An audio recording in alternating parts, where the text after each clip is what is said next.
Bismillahirrahmanirrahim. So we discuss the symmetry elements in the crystals.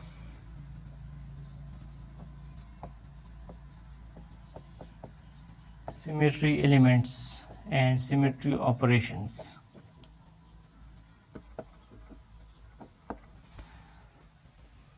We have started the law of symmetry for the crystallography. So according to that law, the symmetry elements possessed by a crystal of a given substance always remain the same. तो वो symmetry elements है क्या, वो हमने discuss करना है. उनमें से एक है n-fold axis of rotations. N-fold axis of rotations are proper rotation axis.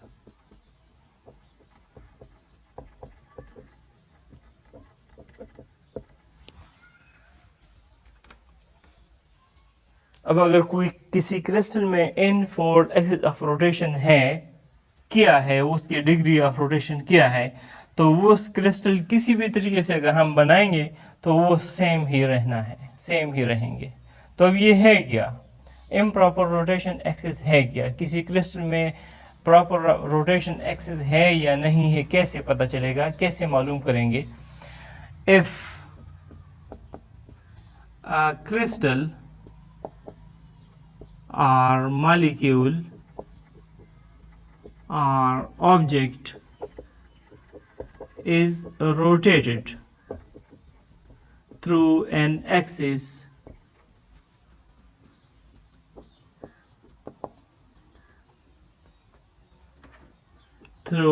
by 360 degree.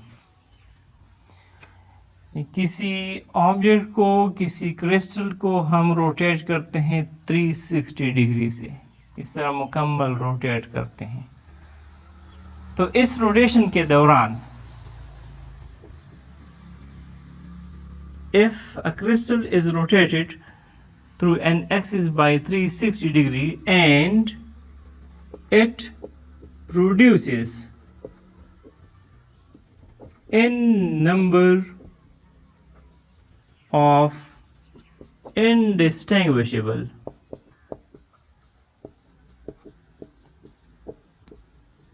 configurations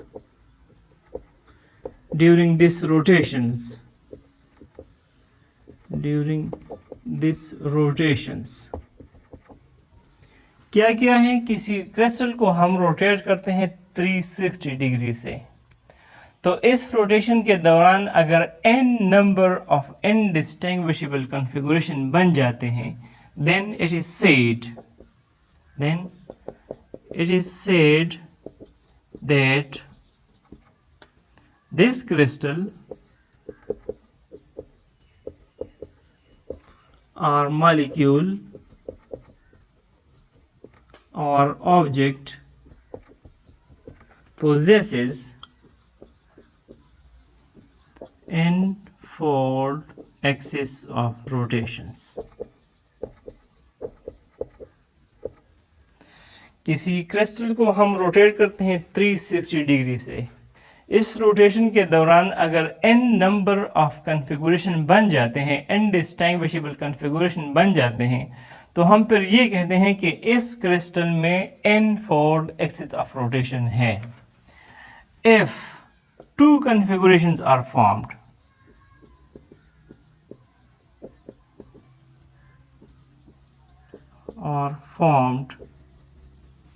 then the crystal possesses two-fold axis of rotations.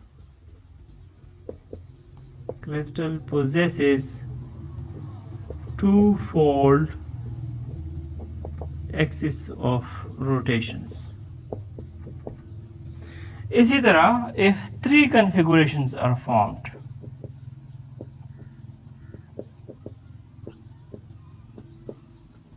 when a crystal is rotated by 360 degree, during this rotation 3 configurations are formed, then the crystal possesses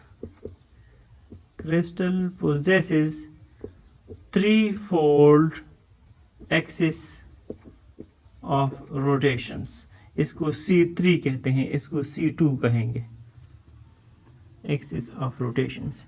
इसी तरह अगर 4 है तो वो हो जाएगा 4-fold axis of rotations, C4।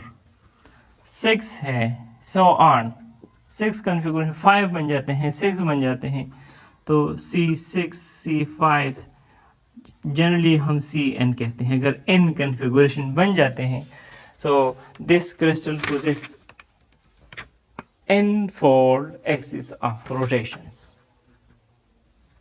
यानी जिस एक्सिस से हम रोटेट कर रहे हैं वो हो जाएगा सिमेट्री एलिमेंट्स और ये रोटेशन हो जाएगा सिमेट्री ऑपरेशंस। तो अब क्रिस्टल में अगर वो 2-fold axis of rotation, if a crystal possesses 2-fold axis of rotation, तो इस क्रिस्टल को हम किसी भी तरीके से बनाते हैं या किसी भी साइज का अगर बन जाएगा तो इसमें सिमेट्री यही 2-fold एक्सिस ऑफ रोटेशन ही रहेगी। फॉर एग्जांपल एक क्रिस्टल है अगर इस तरह का हो,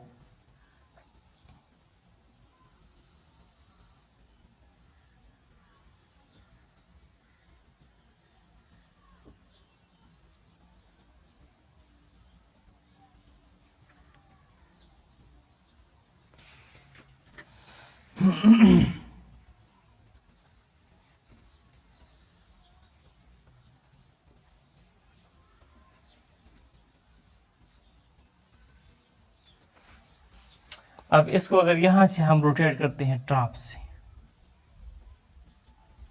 यानी अगर हम इसको टॉप से देख ले तो ऐसा नजर आएगा,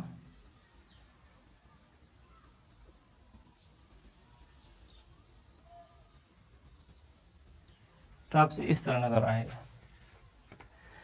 अब अगर हम इसको रोटेट करते हैं इस एक्सिस से परपेंडिकुलर टू प्लेन ऑफ, यानी यहाँ क्रिस्टल अगर इस फॉर्म में यहाँ से रोटेट करते हैं ना, perpendicular to its top, top अगर अब यहाँ से है, अगर इसको ऐसे रोटेट करना शुरू कर दें, 360 से रोटेट करेंगे, 1 डिग्री से रोटेट करते हैं, फिर इस तरह डिग्री को इंक्रीज करते हैं, फिर लेट्स सपोज फॉर एग्जांपल 90 तक कर दिया है, 90 डिग्री से जब रोटेट करेंगे तो ऐसा हो जाएगा।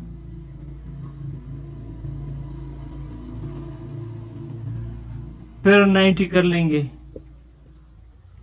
90 और 91 80 हो जाएगा, फिर क्या हो जाएगा, फिर ऐसे हो जाएगा। फिर 90 से कर लेते हैं तो फिर क्या हो जाएगा, अब 180 में 90 ऐड कर ले तो कितना हो जाएगा, 270, और फिर 360 कर लेंगे तो ये वापस आ जाएंगे ना। तो इसमें कितने कन्फिगरेशन बन जाएंगे, ये हमने तो सिर्फ 4 ले ली ना, क्योंकि 90 से रोटेट कर दिया है। इस तरह अगर 1 डिग्री से रोटेट करेंगे तो 360 कन्फिगरेशन बन जाएंगे, लेकिन इनडिस्टिंग्विशेबल कितने बनेंगे, जब इसको 180 से रोटेट करें, ये दोनों इनडिस्टिंग्विशेबल बनेंगे।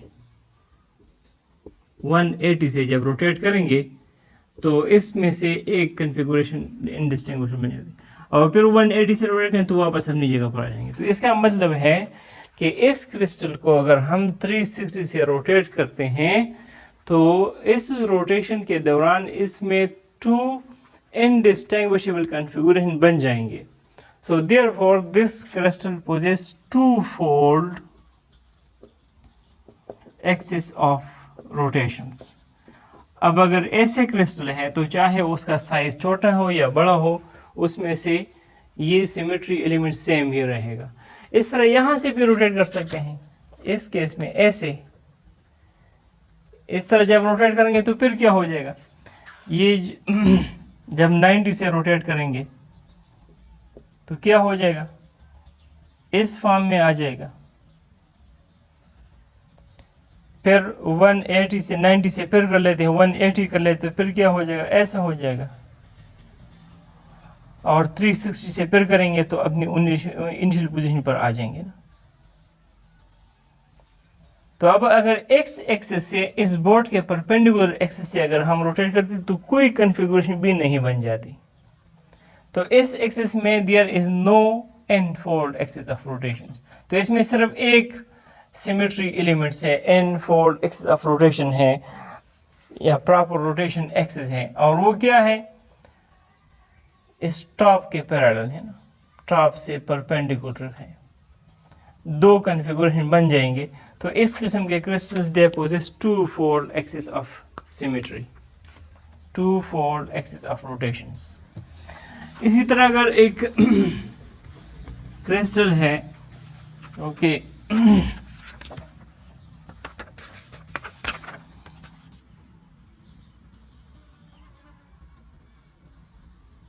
इस फॉर्म में है,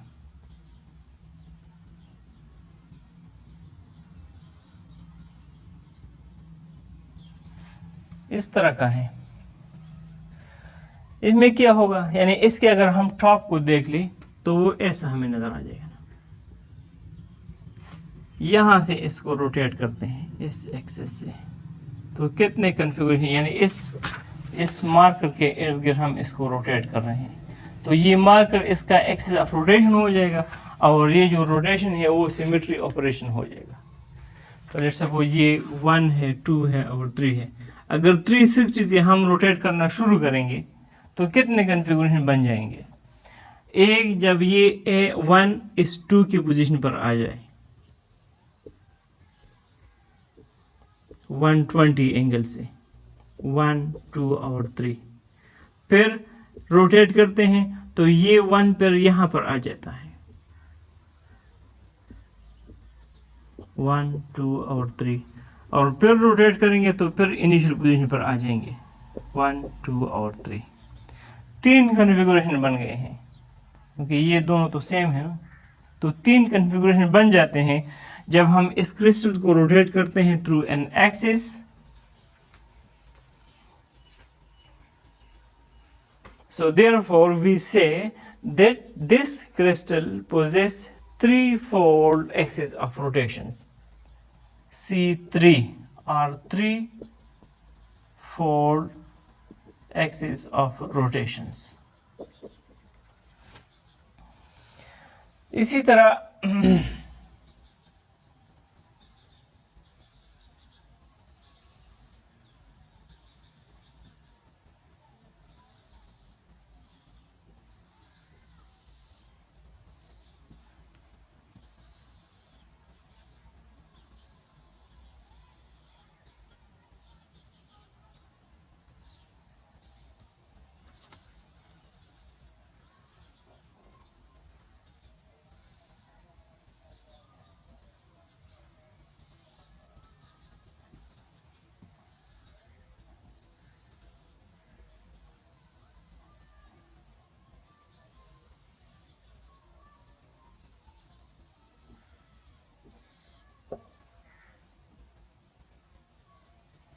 ये एक क्रिस्टल है टेट्राहेड्रल टाइप का, तो इसके सिमेट्री एलिमेंट्स क्या होंगे। दिस पोजेस C6 या 6 फोल्ड एक्सिस ऑफ रोटेशन, यानी अगर टॉप से हम देख लें तो ये ऐसा नजर आएगा।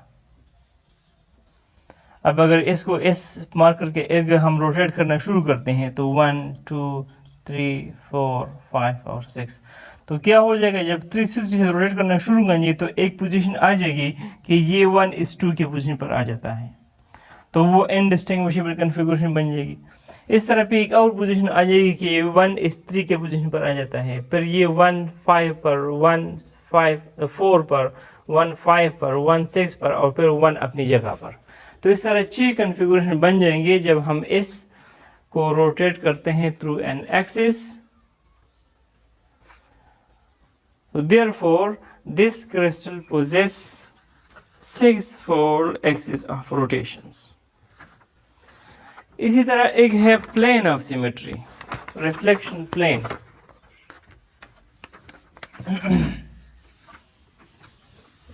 तो अगर किसी क्रिस्टल में n-fold axis of rotation Cn है, यानी C2 है, C3 है, C4 है, जो भी है, तो अगर अब इस क्रिस्टल को किसी भी तरीके से हम डेवलप करते हैं तो उसका साइज जो भी आ जाएगा तो उसका n-fold एक्सिस ऑफ रोटेशन वो सेम ही रहेंगे।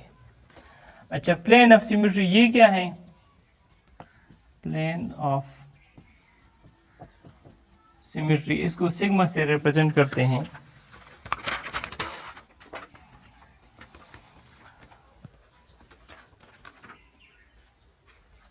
If a crystal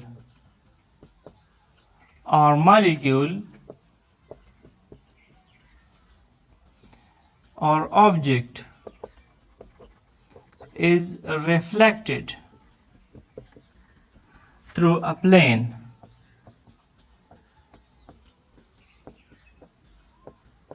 such that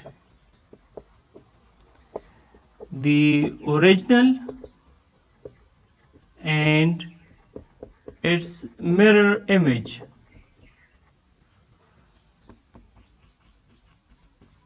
are indistinguishable,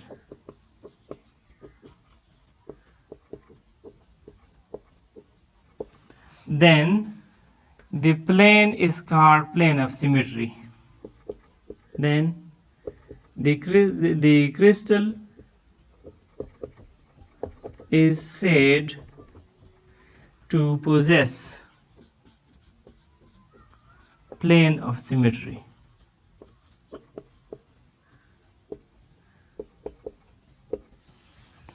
If a crystal is reflected through a plane such that the original and its mirror image are indistinguishable, then the crystal is said to possess a plane of symmetry.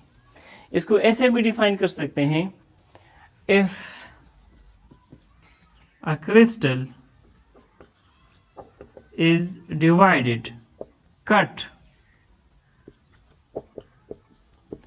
into two halves through a plane such that the two halves are mirror images of one another, then the crystal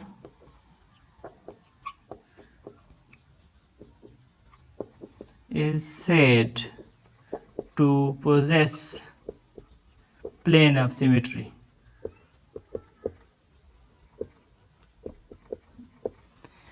If a crystal is cut into two pieces, in two halves, through a plane, such that the two halves, two pieces which are formed, these two pieces, two halves, these are mirror image of one another, then we say that this crystal possesses plane of symmetry. For example,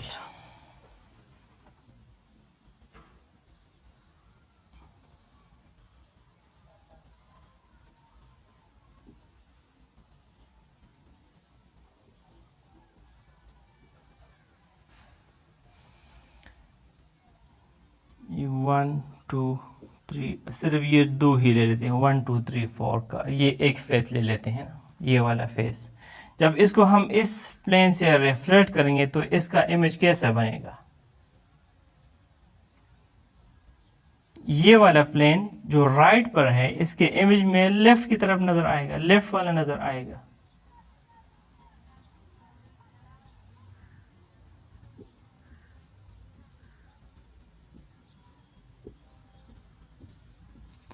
अब ये वाला plane कौन सा होगा? ये 4 3 1 और 2 ये हो जाएगा, इसका इमेज ऐसा बनेगा।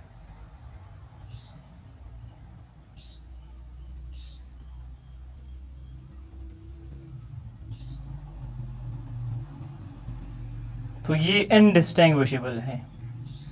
या इसको अगर हम किसी प्लेन से काट लेते हैं, यहां से काट लेते हैं, इसको अगर हम 2D में ले लें तो ज़रा समझना आसान हो जाएगा।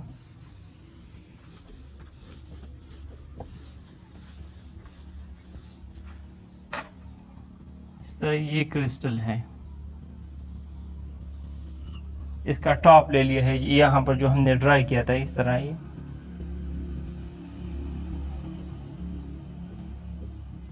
ये वाला प्लेन हमने ले लिया, ये एक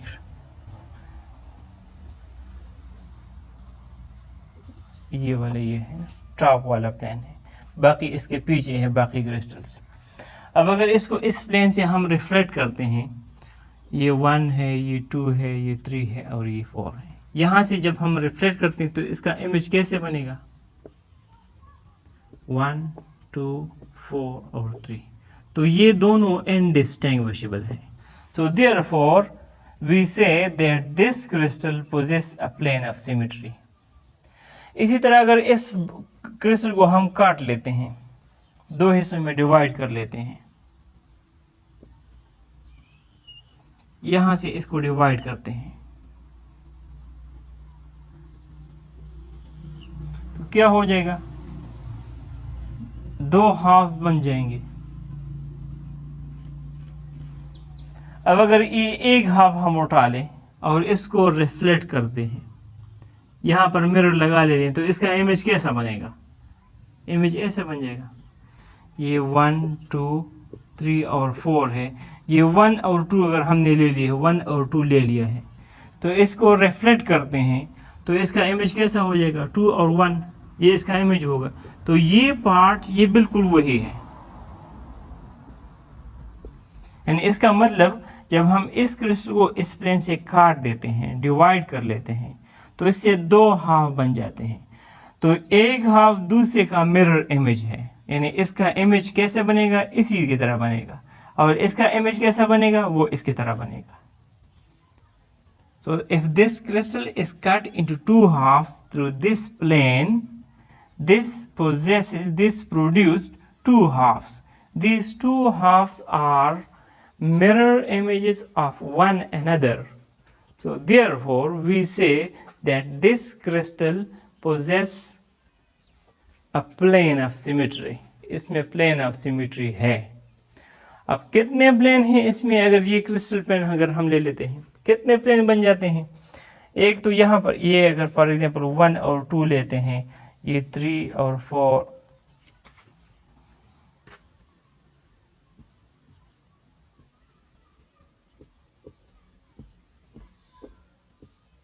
वन 2 3 4 5 6 7 और 8, तो एक प्लेन तो ये हो गया। जब हमने इसको काट लिया है, ये फॉर एग्जांपल यहाँ से 1 2 और 3 4 के दरमियान से काट लेते हैं, तो ये प्लेन ये इस 1 2 को भी डिवाइड करेगा और ये 7 और 8 और 5 और 6 को भी डिवाइड करेगा, दो हाफ बन जाएंगे एक प्लेन।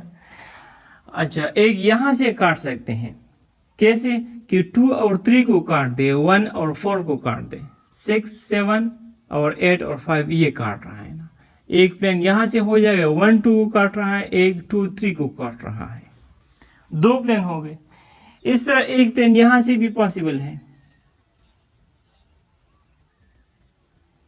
कि ये 3 4 को काट दे, तो ये वही है जो पहला वाला था, 1 और 2 को काट देते हैं, तो यही 3 और 4 वाला भी है ना। अच्छा, यहां से काट लेते हैं कि 3 और 6 को और 4 और 5 को, तो यही प्लेन इस 1 और 8 को भी काट देगा, 7 2 को भी काट देगा। ठीक, इस तरह यहाँ नीचे से 7 और इन दोनों को काट देते हैं, 7 और 6 को, 5 और 8 को, तो ये प्लेन इस 2 और 3 को भी काट देगा, यानी ये पहला वाला प्लेन हो जाएगा। इस तरह यहाँ से काट देते हैं कि 5 और 6 को काट दे, 7 और 8 को काट दे, तो ये वही प्लेन है जो 1 और 2 को काट रहे थे। और फाइनली इस तरफ से काट देते हैं 2 और 7 को, जो 2 और 7 को काट रहा है ये वही प्लेन है जो 3 और 6 को काट रहा है, और इस तरह 1 और 2 को और 3 और यहाँ से। तो कितने प्लेन इसमें से बन सकते हैं, 4 प्लेन बन जाएंगे।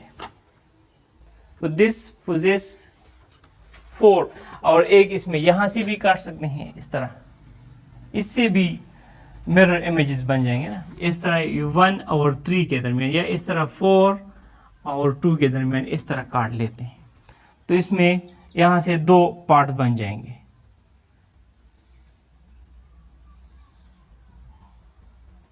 एक ये हो जाएगा और दूसरा ये हो गया, दो पार्ट। तो ये दोनों पार्ट एक दूसरे के मिरर इमेज है। यहाँ से भी कर सकते हैं और इस तरह 1 और 3 से भी कर सकते हैं, इस तरह 3 5 और 4 6 से, 6 8 और 7 5 से, 2 8 और 1 7 से। तो ये डिफरेंट प्लेन बन जाते हैं, लेकिन इसमें कुछ रिपीट्स होंगे। तो अब कितने प्लेन बन जाते हैं, इस तरह अगर सारे को हम काउंट कर लेते हैं तो इसमें 23 सिमेट्री एलिमेंट्स बन जाएंगे स्क्वायर क्रिस्टल में। तो ये है प्लेन ऑफ सिमेट्री। इस तरह एक है सेंटर ऑफ सिमेट्री।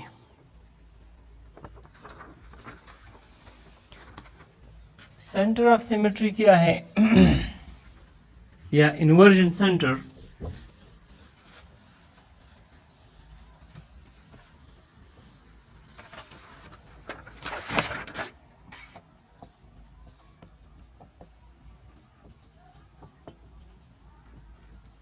आई से रिप्रेजेंट करेंगे। सेंटर ऑफ इन्वर्जन किसी क्रिस्टल में है या नहीं है, ये हम कैसे डिफाइन करेंगे। अगर हम किसी क्रिस्टल में एक पॉइंट को सेलेक्ट कर लेते हैं और इस पॉइंट से किसी भी डायरेक्शन में लाइन पास करते हैं या उस पॉइंट से इस क्रिस्टल को इन्वर्ट करते हैं, if a crystal or molecule is inverted through a point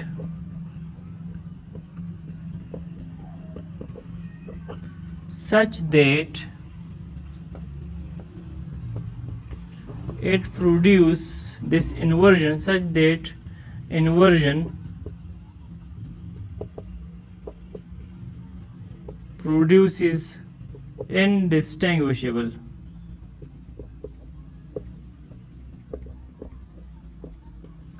configurations, then the crystal is said to possesses center of inversions.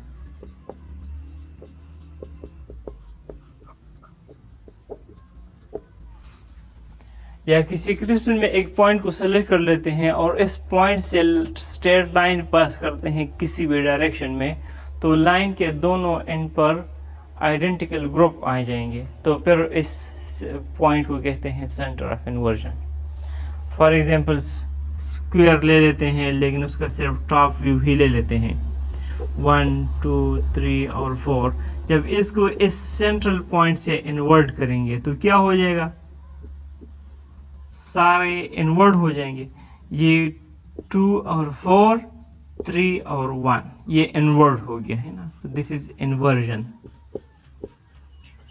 अब अगर ये इन्वर्जन, इस इन्वर्जन से इनडिस्टिंग्विशेबल कॉन्फ़िगरेशन बन जाते हैं, तो फिर हम कहते हैं कि इस क्रिस्टल में सेंटर ऑफ इन्वर्जन है, सेंटर ऑफ सिमेट्री है। तो अब ये दोनों क्या है, इनडिस्टिंग्विशेबल है। So therefore this object possesses centre of inversion, ये सेंटर ऑफ इन्वर्जन है। इस तरह अगर centre of inversion indistinguishable configuration अगर नहीं बनते, फॉर एग्जांपल ये ले लेते हैं, जब इसको इन्वर्ट करेंगे तो ये 1 नीचे आ जाएगा और 2 इधर आ जाएगा और 3 यहां पर।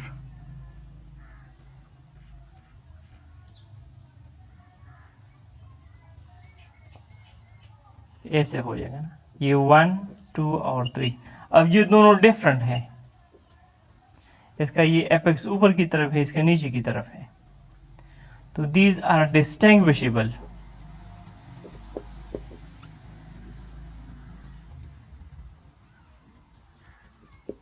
Distinguishable, so no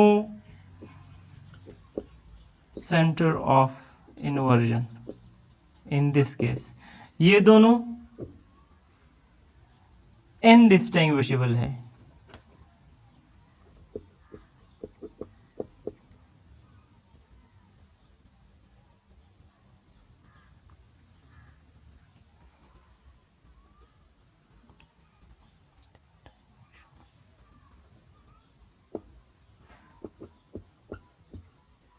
indistinguishable. So therefore it possesses I, center of inversions. So these are symmetry elements. तो अब अगर किसी क्रिस्टल्स का किसी सब्सटेंस का क्रिस्टल्स है, वो किसी भी साइज का है, किसी भी मेथड से इस क्रिस्टल को डेवलप किया गया है, तो इसके सिमेट्री एलिमेंट हमेशा सेम रहेंगे. So this is called law of symmetry. और सेम तब रहेंगे जब इसके इंटरफेशियल एंगल सेम रहेंगे. So law of interfacial angle और symmetry elements, law of symmetry elements ये इंटर रिलेटेड हो गए. फिर थर्ड लॉ है, वो नेक्स्ट टाइम डिस्कस करते हैं. वो ज़रा कॉम्प्लेक्स है, उसमें काम ज़्यादा है.